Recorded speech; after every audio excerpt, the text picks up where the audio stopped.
জমিতে বিগত আগে পড়ে থাকতো, কোনো আবাদ হতো না পানির সংকটে।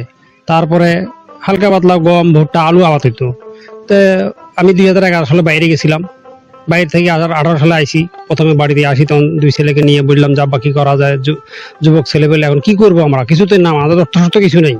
তো আমরা একটু আমার ভাড়া ছিল রাজশাহীতে, উনি আসলে বললো যে ইসুফ ভাই আপনার পান লাগাই দেন। তা আমাকে নিয়ে গেলো। তো আমাকে নিয়ে যাওয়ার পর আমি একটু প্রশিক্ষণ দিলাম ওইখানে। দেওয়ার পরে আমার ভাই বললো যে ঠিক আছে আমি চারা দিব আপনার। আমার ভাই আসে আমাকে এই প্রশিক্ষণ দিলে পান চাষ শুরু করে দিল। তে প্রথমে আমি একটু 12% জমি লাগাইছি, এরপরে আস্তে আস্তে এখন আমি 35% জমিতে পান চাষ করতেছি। এখন ইনশাল্লাহ আপনাদের দোয়া এবং আল্লাহর দোয়ায় আমি এখন স্বাবলম্বী হচ্ছি।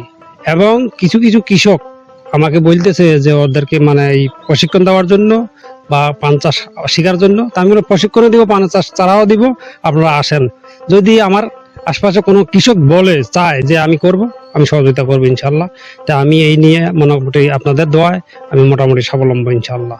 প্রতি বছর কন্টিনিউ আমার প্রায় 2 লক্ষর উপরে খরচ, মানে খরচ। আর আয় আমার মোটামুটি আল্লাহ দিলে 6 লক্ষর উপরে আমার আয়।